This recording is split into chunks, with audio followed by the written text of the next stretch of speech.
Daesh développe toute une usine à fatwa, si je peux dire, hein, où on va, de manière parfois très très contournée, citer tel auteur du XIIIe, du XIVe, ou tout ce qu'on veut, pour trouver des justifications théologiques, évidemment, bien sûr. Hein. L'erreur, je dirais, serait de répondre à ce niveau-là. Et de dire, bon, je veux dire, un jeune qui décide de rejoindre Daesh pour faire un attentat suicide, il ne commence pas par lire le Coran, pour se dire, voyons, qu'est-ce qu'il y a dans le Coran. Voilà. Puis après quelques années d'études, il arrive à la conclusion, mais oui, mais bien sûr, hein, il faut commettre un attentat suicide. Ça se passe jamais comme ça. On le sait, et ça c'est général. Les jeunes qui rejoignent Daesh n'ont pas de formation religieuse. Bon. Alors évidemment, les Saoudiens qui partent, ils ont tous fait 8 ans d'études, même 10 ans d'études religieuses au lycée. Est-ce que ça veut dire qu'ils ont une véritable formation religieuse? J'ai des doutes.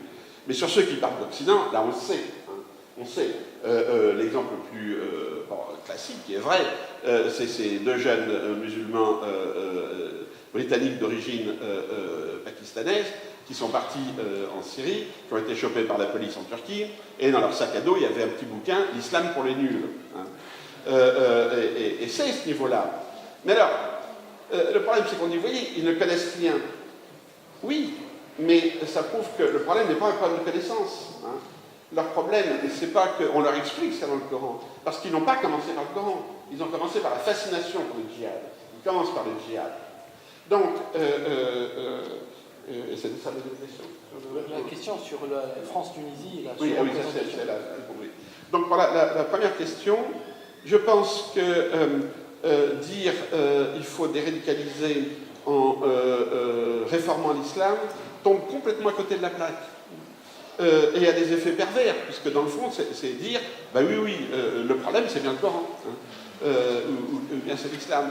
Et toutes les tentatives de déradicalisation qui se sont basées sur cette idée qu'il faut enseigner aux jeunes le bon islam tombent complètement à plat. Je vous donne un exemple en France, mais je pense qu'ailleurs ça se passe pareil. Bon, on sait que les prisons sont un haut lieu de radicalisation. Qui radicalise les autres dans les prisons? Un délinquant. Un gars qui est déjà en prison. Bon, l'administration française, après 10 ans d'hésitation, a compris qu'il fallait des aumôniers. Mais, donc elle a recruté des aumôniers musulmans. Mais le gars, comme tous les autres aumôniers, n'a pas le droit d'aller voir les prisonniers. Il doit attendre qu'un prisonnier remplisse une fiche. Hein. Alors la fiche du prisonnier, c'est quelle est votre religion? Voulez-vous voir l'aumônier de votre religion? Voilà, et là, l'administration est obligée d'organiser un rendez-vous entre le prisonnier et l'aumônier. Mais vous doutez bien que l'imam radical, il est avec les prisonniers, donc il n'y a pas besoin de remplir une fiche. Et vous doutez bien que tous les jeunes radicalisés, aucun d'entre eux va remplir une fiche pour demander à voir l'imam. Donc l'aumônier recruté par l'administration, il est là, dans son bureau, et il attend des jeunes qui ne viennent pas, parce qu'ils ne veulent pas le voir. Donc ce n'est pas un problème, encore une fois, de théologie. C'est un problème de comprendre ce que ces jeunes, et pas seulement ces jeunes, ce que les gens cherchent dans la religion. Personne, ou alors il faut vraiment être un intello, personne ne vient à la religion par la théologie. Les gens viennent à la religion soit par l'environnement, soit par la culture, soit par la transmission, soit par des expériences spirituelles, par une quête spirituelle, par l'imaginaire, par l'esthétique, par tout ce que vous voulez. Mais personne n'entre dans une religion par chapitre 1, les origines de l'islam, et on va vous expliquer tout. Certains, après, le font. Une fois qu'ils s'ils sont convertis ou reconvertis, ils font des études, etc. Mais on n'entre pas dans la religion. Ah oui, puis on peut aussi entrer dans la religion par l'idéologie, évidemment, par l'action politique. Donc cette question de réforme théologique, je ne dirais pas qu'elle est sans intérêt, mais il ne faut pas, on ne fait pas une réforme théologique pour lutter contre le radicalisme. Et le risque, c'est de voir toute la question religieuse par rapport au radicalisme. C'est-à-dire, à la fin, de donner raison aux radicaux, à savoir qu'ils sont au cœur même de ce qu'est la religion, alors qu'ils sont à la marge. Donc, pense qu'il est bien qu'il y ait un débat théologique, que le champ théologique doit être ouvert, comme le champ politique, qu'il doit y avoir une démocratie dans la pensée, et qu'il faut effectivement accepter la liberté et la pensée critique dans le champ religieux, mais pas dans la simple idée de lutter contre les radicaux. Ça ne marche pas.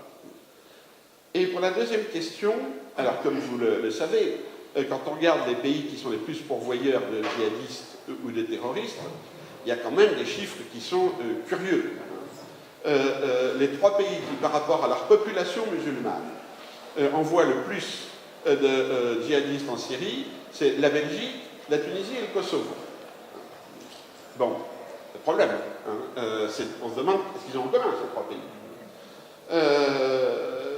Et on a des pays comme l'Inde, par exemple, qui a une population quand même musulmane de plus de 200 millions d'habitants, qui envoie pratiquement aucun. Et il y a même des choses très bizarres qui se passent en Inde.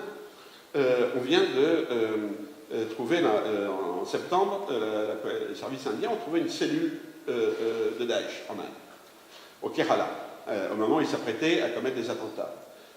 La totalité de la cellule est composée de convertis, d'hindouistes et de chrétiens convertis, qui se sont auto-convertis à l'islam. Là, on se dit, il y a un problème. Dans les djihadistes, disons, originaires de l'espace franco-belge, il y a 30% de convertis. Et le chiffre est le même aux États-Unis, à peu près le même en Allemagne. Je crois que c'est en Grande-Bretagne qu'il est un peu plus bas, 20-25%. Et en Hollande, il est également très fort, dans les 25%. Et là, on ne comprend pas très bien. Je veux dire, si la radicalisation était une réaction, disons, de population musulmane par rapport à des pressions de type stratégique, politique, tout ce qu'on veut, on ne voit pas ce que viendrait y faire des convertis. Surtout que, par exemple, dans le cas français, la moitié des convertis sont de l'ouest de la France. Ce sont les Normands et les Bretons. Et bizarrement, il n'y a pas un seul Corse, mais bon, ils ont peut-être d'autres choses à faire. On a des curiosités comme ça. Or, si on raisonne en sociologue, il n'y a pas de bizarrerie. S'il y a une surreprésentation des Bretons et des Normands dans les convertis, il doit bien y avoir une raison. Je ne l'ai pas. Mais les chiffres sont là. Il y a un problème. Parce qu'ils ne sont pas convertis parce qu'ils ont fréquenté les musulmans. Tous ces gars-là, dans les plaines où ils étaient, dans le bocage normand, non, il n'y a pas de communauté musulmane et encore moins de mosquées salafites. Donc, ils se sont, j'allais dire, radicalisés sur l'image de Daesh, sur ce qu'ils cherchent dans Daesh. Donc, ce que je disais au début, ce grand récit d'héroïsme qui me paraît très fort. Mais ça n'explique pas, parce que le Kosovo n'est pas francophone, mais dans l'espace, la France est un grand pourvoyeur de djihadistes et terroristes. Et surtout, quand on regarde des pays comme la Belgique flamande, la Hollande, l'Allemagne et le Danemark, on a une surreprésentation des Maghrébins. Si on pensait que la radicalisation était quelque chose qui touchait les musulmans immigrés à cause du racisme et tout ce que veut, les djihadistes allemands devraient être plutôt turcs. De même pour les Hollandais et les Danois. Or non, ils sont plutôt marocains ou convertis. Il n'y a pratiquement pas de Turcs. Alors, pourquoi? Bon, moi, là, il faut bien trouver une explication. Moi, ma thèse, c'est que la radicalisation, et là, pas forcément de la radicalisation djihadiste, mais beaucoup de formes de radicalisation, partent de la déculturation du religieux. C'est-à-dire que le problème n'est pas la crise théologique, le problème c'est l'articulation du religieux et du culturel. C'est quand le religieux cesse d'être vécu comme dans une continuité culturelle. Et quand le religieux est vécu dans une continuité culturelle, la foi n'a pas d'importance. Vous pouvez être très croyant, vous pouvez avoir un copain athée, mais dans le fond, vous partagez les mêmes références. Et à condition de ne pas demander à l'autre d'être un athée explicite, ça ne pose pas de problème. C'est comme ça que les sociologues la sociologie de la religion a été inventée dans les années 1920-1930. Et alors, ces catégories, c'était de classer les gens en fonction de l'intensité de leur pratique. Donc on avait les 20% qui allaient à la messe tous les dimanches, les autres 20% qui n'y allaient que pour les grandes fêtes, ceux qui n'y allaient que pour leur propre mariage, etc. Et puis ceux qui refusaient de mettre les pieds dans une église. Bon. Et on avait comme ça un espèce de continuum, c'est-à-dire entre l'athée et le croyant pur et dur, ben, vous aviez toute la gamme. Et en plus, je veux dire, les gens peu ou pas croyants, etc., connaissaient la religion. Ils comprenaient très bien celui qui était croyant. En France, le conflit sur la laïcité n'était pas un conflit sur la religion. C'était un conflit entre l'État et l'institution de l'Église catholique. Les protestants et les juifs étaient pour la République, parce qu'ils avaient certains griefs contre l'Église catholique, pour de bonnes ou de mauvaises raisons. Bon. La République, contrairement à ce qu'on dit, n'a jamais mené la guerre à la pratique religieuse. La loi de 1905, non seulement n'interdit pas la pratique religieuse, mais elle organise la pratique religieuse dans l'espace public. La loi de 1905 n'a jamais dit que la religion devait être privée. Et moi, quand j'étais jeune, on avait des curés en soutane, des bonnes sœurs en cornette. L'abbé Pierre est rentré au Parlement français quand il était député avec sa soutane et l'écharpe tricolore. Et même Maurice Thorez, qui était sur les bancs de l'Assemblée, ne s'est pas levé en disant bah, la calotte, enlève ta soutane, etc. Aujourd'hui, c'est exactement ce qui se passerait. Pourquoi? Parce que dans le fond, sur les grandes questions de valeur, par exemple la définition de la famille, la procréation, la distinction entre hommes et femmes, laïcs et chrétiens partageaient les mêmes valeurs. L'homosexualité était criminalisée jusqu'en les années 60 en Europe. L'avortement est interdit en France, pas sous la pression de l'Église catholique. C'est l'Assemblée nationaliste de 1921 qui a interdit l'avortement pour des raisons de démographie. La définition napoléonienne de la famille, c'est la même que la définition chrétienne. Non. Donc il y avait une continuité culturelle entre religion et non-religion. Et dans les pays musulmans, pareil, à condition qu'on, si on n'est pas athée, à condition qu'on ne l'affiche pas, il n'y a pas de problème. Or maintenant, c'est cette continuité qui est partout, et je dis y compris dans les pays musulmans, qui est en crise. C'est ça qui fait naître le salafisme.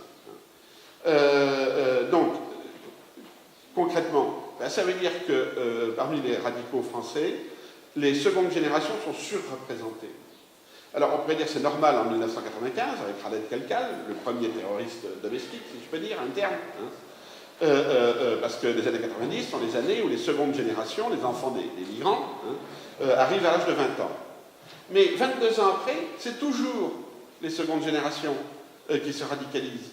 C'est toujours ceux dont les parents sont venus s'installer en Europe. Ça pose un problème. Comment ça se fait que sur 20 ans, on ait ça soit toujours les secondes générations et qu'il n'y a pas de troisième génération? Ou quasiment pas de troisième génération. Ça pose un problème. Et là, pour moi, et c'est très clair, parce qu'on a travaillé là-dessus en travaillant sur le salafisme, les secondes générations n'ont pas eu la transmission d'un islam culturel. Ils ont eu, en plus, dans l'espace francophone, la rupture linguistique. Rupture linguistique qui existe aussi dans les pays du Maghreb. On est sur 3 langues. Bon, alors que les Turcs, non. Les Turcs, vous avez... c'est chez les troisième générations que la langue du pays d'accueil l'emporte sur la langue d'origine. C'est les Turcs de troisième génération qui parlent mieux l'allemand que le turc. Mais ça s'est conservé. Vous avez un enseignement religieux qui s'est maintenu, grâce aussi, ou à cause de la politique de l'État turc. C'est une autre affaire, parce que ça crée aussi d'autres problèmes, on le voit bien aujourd'hui. Bon. Vous avez une littérature en turc, religieuse, accessible, que vous pouvez lire avec vos parents. Tandis que là, il y a une rupture, par exemple, dans la littérature religieuse, sur cet espace francophone, et largement en France et en Belgique. Bon, j'avais un ami là, qui tenait une librairie dite islamiste rue Jean-Pierre Timbaud, à Paris, et alors il a tenu sa librairie pendant 20 ans. Alors je lui ai demandé l'évolution de ce qu'il vendait. Quand il a ouvert sa librairie en 1991, et maintenant, il va dire que en 1991, je vendais 80% de livres en arabe, et aujourd'hui, je vends 80% de livres en français. Voilà, c'est clair. Mais ce saut de langue entraîne aussi des problèmes, justement, de transmission. J'étais professeur de lycée, moi, dans les années 70 et 80. J'ai donc vu arriver la première, deuxième génération, c'est-à-dire les enfants d'immigrés qui atteignaient le lycée. ne connaissaient rien de l'islam. Mais ils voulaient qu'on en discute. Hein. Bon, moi je suis allé voir des parents, je trouvais tout. Je trouvais des parents effectivement totalement analphabètes, mais je trouvais aussi des pères qui lisaient le Coran, qui avaient au moins une connaissance, qui au moins lisaient l'arabe classique, etc. Alors on dit, mais comment ça se fait que vos enfants sont ignares, analphabètes? Et le père disait, un, ils n'écoutent pas ce que je dis, et deux, de toute façon, je n'arrive pas à leur parler. Parce que ce que je leur dis, ça leur dit rien. Quand ils parlaient des anges, des choses comme ça, les enfants, ils disaient, papa, bon, tu radotes, quoi. Les enfants ne pouvaient pas utiliser ce que leur père leur disait dans une conversation avec leurs camarades français à la cour de récréation. Ça ne collait pas. Tandis que le discours salafiste, lui, il est calibré, justement, pour fonctionner dans un espace complètement déculturé. La grande force du salafisme, c'est qu'il est adapté, non, qu'il est à la fois acteur et conséquence de la déculturation de l'islam. Voilà. Le wahhabisme est un parfait exemple d'islam complètement déculturé qui ne voit pas la culture. Je veux dire, bon, Médine, je ne suis pas allé, mais les copains qui y sont allés me disent que d'un point de vue culturel, c'est tragique. C'est-à-dire que Médine, bon, on a détruit tout ce qui est historique, hein, et à la place, c'est Las Vegas plus la charia. Hein. Donc évidemment, il y a Las Vegas avec la charia. C'est la Mecque, oui. Ouais. Bon, et c'est terrible sur le plan culturel. Et je crois que cette rupture culturelle, elle est plus forte dans l'espace francophone. Hein, pour deux raisons. La langue, les questions de langue, et deux, la sécularisation, ou la laïcité à la française. Je ne suis pas, je ne promeux pas le multiculturalisme, parce que je pense qu'en Angleterre aussi, la culture se casse la gueule, et qu'on n'est plus dans une question justement de culture. Mais en France, on fait la chasse, justement, à tout ce qui pourrait, à part un certain islam folklorique qu'on admet, hein, celui des grands-mères, mais on fait la chasse au signe religieux en soi. Voilà. Et c'est pas seulement de l'islamophobie, les gens disent c'est de l'islamophobie. D'abord, la laïcité religiophobe, ça existait avant. Hein. En 1904, on a eu une chasse aux sorcières, bon là c'était aux sorciers, dans l'armée par exemple, hein, qui se fait sur le même modèle qu'aujourd'hui, sur le modèle des fiches. Hein, un bagagiste d'Orly, bon, il a une fiche pour avoir son badge de sécurité.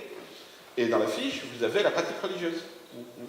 Et le policier qui remplit ça, très sincèrement, considère que le danger terroriste augmente avec la pratique. Hein. C'est-à-dire que plus vous priez, plus vous êtes susceptible de devenir terroriste. Ce qui n'est prouvé par rien du tout. Au contraire, puisque beaucoup de jeunes radicaux n'ont pas de pratique religieuse. Bon. Mais c'est admis comme ça. Et en 1904, donc c'était les fiches des colonels quand ils devaient devenir généraux, et le ministre, qui était un radical, laïque, avait fait faire des fiches sur la pratique religieuse, exactement sur le même modèle que les bagagistes d'Orly. Hein. C'était va à la messe tous les dimanches, donc là, bon, ok, acceptable, va à la messe tous les dimanches avec missel, oulala, va à la messe tous les jours avec missel, bon, le gars était rayé, hein, il ne pouvait pas avoir sa promotion. Donc il y a cette espèce d'hostilité à la religion, dans les formes de laïcité de culture française qui effectivement aggrave le problème. Alors qu'on a une tolérance religieuse beaucoup plus grande en Italie, en Allemagne, en Hollande, en Grande-Bretagne, c'est évident. Je crois que c'est ça la spécificité de la francophonie au sens très large du terme francophonie. Alors, ma dernière question avant de céder la parole à la salle, c'est sur justement votre livre, peut-être un retour sur la thèse que vous avez développée en 92 dans votre livre L'échec de l'islam politique. Vous avez toujours dit que l'État islamique, il n'y a pas que Daesh, c'est un échec, mais même l'Iran, qui est une expérience d'un État islamique qui s'est institutionnalisé, est un échec, puisque aujourd'hui l'Iran c'est un des pays les plus sécularisés de la région. Est-ce que le printemps arabe, la période post-2011 n'a pas remis, aujourd'hui, on sent de toute façon qu'au vu de l'évolution des choses en Tunisie, en Égypte, au Maroc, là récemment avec le remaniement ou ce feuilleton de la formation du gouvernement marocain, est-ce que ce débat autour de l'échec de l'islam politique ces partis fréristes ou d'obédience frériste qui seraient condamnés, qu'ils acceptent ou pas, par la force des choses, par le jeu du politique et du religieux, parce qu'ils sont toujours condamnés en quelque sorte par cette prédominance du politique sur le religieux, à accepter, à passer au post-islamisme, qu'ils l'acceptent ou qu'ils le reconnaissent ou pas. Donc depuis 2011, on sent que cette polémique revient. Qu'en est-il? Qu'est-ce que vous pensez plus de 30 ans après? Est-ce qu'il y a des choses à changer? Vous dites toujours que si j'aurais à réécrire ce livre, je ne changerais rien. Justement, qu'est-ce que vous en pensez aujourd'hui de cette thèse de l'échec de l'islam politique? L'échec de l'islam politique. Alors, entendons-le bien, par islam politique, j'entends la mouvance frères musulmans. Oui, absolument. Les mouvements fréristes, oui, absolument. C'est ceux qui voient dans l'islam une idéologie de gouvernement d'un pays donné. C'est bon. Eh bien, on s'aperçoit que chaque fois qu'ils ont le pouvoir, ça ne marche pas. Soit il peut y avoir une dérive vers la dictature, c'est l'Iran, et dans ce cas-là, en Iran, c'est pas la religion, c'est l'idéologie, c'est la pure idéologie. Idéologie de gouvernement, de pouvoir, qui fait que la religion, je ne dirais pas qu'elle a disparu, il ne faut pas exagérer, parce qu'il y a une partie du clergé qui reste, qui fait son boulot. Bon. Et il y a un clergé. Mais quand on voit la société iranienne, c'est la plus sécularisée du Moyen-Orient, évidemment, maintenant. Et le gouvernement n'y touche pas. Ils veulent simplement que la société ne s'exprime pas sur le plan politique. Et puis, garde les symboles symboles comme le tchador, voilà. Et il n'y a pas grand chose d'autre que ces symboles. Et autrement, dans leur vie, dans leur quête, je dirais, spirituelle, la jeunesse iranienne, elle va chercher ailleurs. Par exemple, il y a des mouvements de conversion. Étonnant. Vous savez qu'il y a 2 millions d'Iraniens en Turquie, parce qu'ils n'ont pas besoin de visa. Donc, ce n'est pas forcément des immigrés, ce n'est pas forcément des réfugiés politiques. Vous avez des dizaines d'églises chrétiennes protestantes, en persan. Bon, quand vous voyez à Izmir 5 églises protestantes en persan, vous dites que la clientèle, ce n'est pas les touristes allemands et ce n'est pas les Turcs. La clientèle, elle vient d'Iran. Et puis, vous avez les quêtes de soufisme, toutes les formes de religion, etc. Les gens sont... La bigoterie, c'est fini dans la rue et dans les familles. Ce qui s'est passé, si vous voulez... le cas de Narda est intéressant, parce que Narda, pour la raison que vous savez, a été mis hors jeu pendant 20 ans. Bon. Les gars, parce que ceux qui sont sortis de prison, étaient quelque part convaincus qu'ils avaient une espèce de légitimité religieuse acquise. Que le fait qu'ils aient maintenu la pureté du message, qu'ils aient subi la répression, dans le fond, les légitimer pour diriger la Tunisie, et que, bien entendu, l'islam dans l'espace public, c'était eux. Sauf que quand ils sont retournés pour voir qu'est-ce qu'il y avait derrière eux, sur le plan religieux, rien. C'est-à-dire pas de mosquée, pas d'imam, pas de foule religieuse. Ils avaient un électorat. Mais ce qui est autre chose, ils avaient une adhésion politique. Donc en particulier de gens conservateurs, bien entendu, qui voulaient qu'on remette l'islam en avant, bien entendu. Le paradoxe, c'est que les frères musulmans égyptiens, qui eux ont pu mettre en place une espèce de contre-société pendant des années, avec leurs associations caritatives. Eux, ils avaient des mosquées, ils avaient des centres de recherche, ils avaient des centres de formation, etc. Il s'est passé la même chose. C'est-à-dire que quand ils ont été élus, eh bien, ils ont eu un mandat politique, mais pas un mandat religieux. Et immédiatement, le champ religieux s'est complètement ouvert. Et on a vu, alors les salafistes n'ont pas réagi de la même manière en Tunisie et en Égypte. On a vu cette chose, tous pris dépourvus, en Égypte, les salafis disant nous aussi on va faire des partis politiques, puis nous aussi on va se présenter aux élections. Et puis à la fin, on soutient le maréchal Sissi contre les frères musulmans. Ce qui est quand même le paradoxe total, puisque d'habitude on place les salafis alors je n'ose pas dire à la gauche ou à la droite, on ne sait plus très bien, mais plus à l'extrême que les frères musulmans. Bon. Et là, les salafis se repositionnent politiquement au centre, tout en restant évidemment très stricts sur le plan religieux. Bon, on a un brouillage total des cartes. Brouillage total des cartes qui casse complètement le référent islamique dans le champ politique. Plus personne ne peut se réclamer de l'islam dans le champ politique. Voilà, c'est ça le problème. Et le problème ensuite des partis qui s'en sont réclamés, comme le Nahda, c'est qu'est-ce qu'on fait du référent religieux? Ils disent référent religieux, et ils ont raison. Hein. Ça n'est plus la religion. C'est est-ce qu'on peut, bon, parce qu'on est resté musulman, on pense que l'islam fait partie de l'héritage national, on pense des tas de choses sur l'islam, on pense que l'islam c'est bien. Mais la question, c'est pas de mettre la charia, c'est pas et c'est même pas à un moment donné, parce qu'il y a un petit, c'est même pas de chariatiser au maximum la Constitution en essayant de rajouter une virgule ou de l'enlever, ou de mettre une petite loi sur la famille qui serait bon. Ils sont très vite rendus compte, et ça c'était leur coup de génie, enfin leur intelligence, hein, que c'est pas on met pas de l'islam par une espèce de guérilla parlementaire. Hein. Que bon, ok, une fois qu'on a rentré dans le champ politique, eh bien on y est dans le champ politique, on fait de la politique, et on ne fait plus de religieux. Mais c'est eux, ces gens-là, qui ont le plus tiré les conséquences de ça, qui l'ont le plus pensé. Hein. Mais vous voyez Ben Kiran au Maroc, bon, c'est de la pure politique. Hein. En même temps, le parti est un parti conservateur, traditionnel, etc.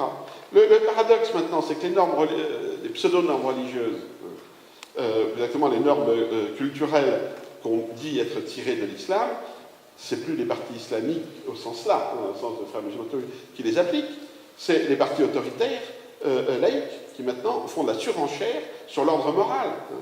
Qui fait des procès aux homosexuels, hein, du Maroc jusqu'à l'Égypte, en passant par au-dessus, qui fait des procès pour apostasie, hein. Si, la justice, l'histoire des... j'ai pas suivi la fin, mais de faire qu'une dizaine de pour épouser un non-musulman, c'est pas les États islamiques qui font ça. Bon. Au Maroc, les poursuites de tribunaux, c'est pas le gouvernement qui les fait. Il y a une espèce de récupération maintenant de la religion sous la forme d'un ordre moral, mais par des forces qui ne sont pas du tout religieuses. Et il y a une grave crise du champ religieux. D'abord, il n'y a pas de leadership. Une grave crise du champ religieux. En Tunisie, il y a eu un vide. Alors, parce que Bourguiba et Ben Ali n'ont évidemment rien fait pour qu'il y ait un champ. On a mis en place une administration religieuse, mais surtout pas un champ religieux. Et le paradoxe, enfin, pour moi c'est pas un paradoxe, c'est assez logique, mais les régimes, les États qui se légitiment par la lutte contre le danger islamique sont les premiers à verrouiller le champ religieux, toujours au nom de la menace. Mais en cassant, si vous verrouillez le champ religieux, vous empêchez toute réforme religieuse. Une réforme religieuse, ce n'est pas des arrêtés pris par le ministère des Affaires religieuses. C'est des ulamas, des théologiens qui discutent entre eux, qui s'engueulent entre eux, qui éventuellement scissionnent, s'anathémisent, tout ce qu'on veut, mais qui produisent des textes, qui produisent un débat sur le sens du Coran, par exemple. Bon. Et ça suppose un espace de liberté intellectuelle. Or, aucun des régimes qui prétend lutter contre l'islam radical n'est prêt à laisser s'ouvrir un espace de liberté intellectuelle. Et surtout pas dans la religion. Alors que c'est par là qu'il faut commencer. Donc, la question n'est pas d'avoir une sécularisation autoritaire qui laisse le religieux aux radicaux. La question, c'est justement de repenser la place de religieux dans des sociétés qui sont de fait ou de droit profondément sécularisées. Le sécularisme a gagné, c'est évident.